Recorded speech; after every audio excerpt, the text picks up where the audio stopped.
Hello प्यारे बच्चों, आपका हमारे इस केमिस्ट्री क्लास में स्वागत है। ये क्लास 12 की केमिस्ट्री क्लास है जिसमें आप बोर्ड एग्जाम्स की तैयारी कर रहे हैं। तो बोर्ड एग्जाम्स की इस कड़ी में हमारा जो लेसन है रासायनिक बलगतिकी केमिकल काइनेटिक्स लेसन को हम देख रहे हैं प्यारे बच्चों।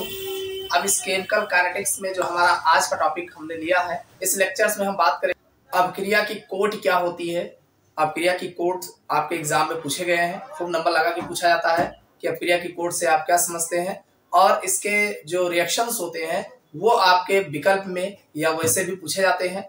और ये विकल्प इस टाइप के होते हैं कि आप देख करके भी कुछ तो पहचान लेंगे और कुछ को पहचान नहीं पाते हैं। तो कौन कौन से ऑप्शन है, विकल्प रिएक्शन है जो पूछे जाते हैं कि ये कौन सी कोट की अभिक्रिया है, तो इन सब को हम देखने वाले हैं। और कुछ ऐसे हम आपको पॉइंट बताएंगे जो आप रिएक्शन को देख करके कोट के बारे में आप जान सकते हैं।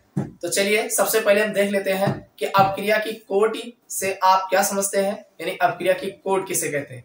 देखिए सबसे पहले अभिक्रिया की कोट, तो अभिक्रिया की कोट को इंग्लिश में जो है ऑर्डर ऑफ रिएक्शन बोला जाता है। तो अभिक्रिया की कोट होती क्या है, पहले इसकी डिफिनेशन देख लेते हैं। उन अणुओं की संख्या, भाई उन अणुओं की संख्या, किन अणुओं की संख्या, उन अणुओं की संख्या जिनकी सांद्रता अभिक्रिया के वेग का निर्धारण करती है, अभिक्रिया की कोट कहलाती है। कोट कहलाती है।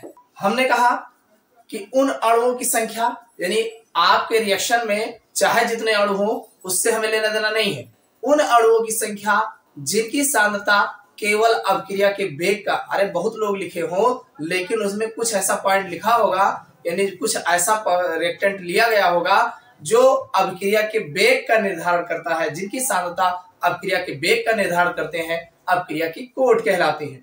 उन अणुओं की संख्या जिनकी सांद्रता अभिक्रिया के वेग का निर्धारण करते हैं, अभिक्रिया की कोट कहलाते हैं। इतनी बात समझ में आई हो। जैसे मान लीजिए एग्जाम्पल के रूप में अगर देखा जाए, जैसे चीनी का जल अपघटन, चीनी का जल अपघटन, आपने चीनी का जल अपघटन देखा होगा। चीनी का फार्मूला होता है C12H22O11। इसका जल अपघटन कराओगे, पानी में डालोगे, तो जब ये है आपका चीनी शुगर, ठीक, इसको जब आप वाटर में डालोगे तो ये बन जाएगा ग्लूकोज C6H12O6 और प्लस C6H12O6। एक तो आपका ग्लूकोज है, ग्लूकोज, और दूसरा है फ्रक्टोज। समझ में आई बात कि नहीं भाई। हमने चीनी का जल अपघटन कराया, चीनी को वाटर में डाला और वो चीनी को वाटर में डाल करके जब घोला तो एक ग्लूकोज बना, दूसरा फ्रक्टोज बना। तो अब इस रिएक्शन में हमें अभिक्रिया की कोट कितनी है, तो देखो इसमें चीनी और पानी दो चीज तो मिलाए हो, तो यहाँ आणविकता की अगर हम बात करते तो दो अणु है, एक तो ये हो जाता, एक ये हो जाता, लेकिन यहाँ आणविकता नहीं, कोट ही बताई जा रही है। और कोट का मतलब होता है कि इस रिएक्शन में कौन जो है मेन भूमिका में है। तो आप जान रहे हैं चीनी जो है हमारा मेन भूमिका में है, तो इसलिए इसकी अभिक्रिया की कोट, यानी इसका पूरे रिएक्शन पे प्रभाव किससे पड़ रहा है, तो हमारे चीनी के द्वारा प्रभाव पड़ रहा है। तो अभिक्रिया की कोट हमारी जो होगी वो चीनी हो जाएगा। तो इसके कितने नंबर ऑफ पार्टिकल्स है, एक है, तो अभिक्रिया की कोट कितनी हो जाएगी, एक हो जाएगी। तो आप बता सकते हैं कि इस अभिक्रिया की आणविकता दो है किंतु कोट एक है। बात समझ में आएगी नहीं, तो ये रिएक्शन आपको समझ में आ गया होगा। अब अभिक्रिया की कोट के कुछ महत्वपूर्ण तथ्य हैं, इसको भी जान लेते हैं। महत्वपूर्ण तथ्य यानी कुछ बातें ऐसी हैं जिनको जानना बहुत आवश्यक है। पहली बात तो यह है, मान लीजिए कोई अभिक्रिया एक से अधिक पदों में हो रही है। कोई अभिक्रिया जो है आप ऐसे कह सकते हैं, पहला पॉइंट, माना कोई अभिक्रिया एक से अधिक पदों में होती है तो जो पद सबसे मंद होता है वही अभिक्रिया की कोटि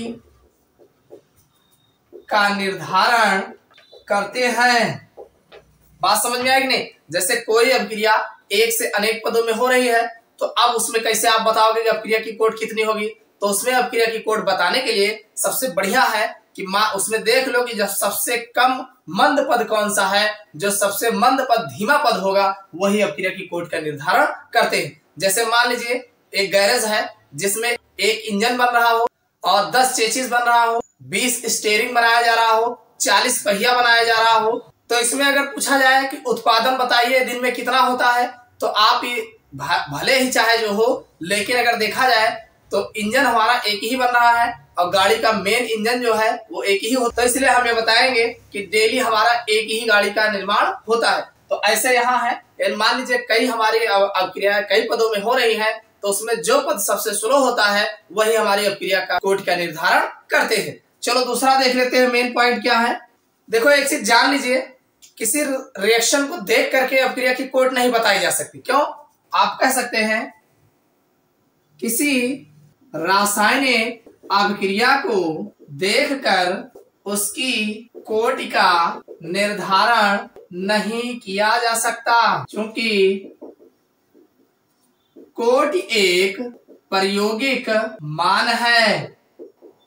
बात समझ में आई कि नहीं? अभिक्रिया की कोट हम किसी रासायनिक अभिक्रिया को देख के नहीं बता सकते। अभिक्रिया की कोट जो है एक प्रायोगिक मान है जो एक्सपेरिमेंट द्वारा ही निकाला जा सकता है। देखिए हमारे पास एक अभिक्रिया है, जैसे मान लीजिए H2 और I2 दोनों को हमने मिलाया, अब मिलाने के बाद हम देख रहे हैं 2HI बन रहा है। तो अगर इस अभिक्रिया की कोट की बात किया जाए तो जाहिर सी बात है ये द्वितीय कोट की अभिक्रिया होगी। कैसी होगी ये द्वितीय कोट की अभिक्रिया होगी।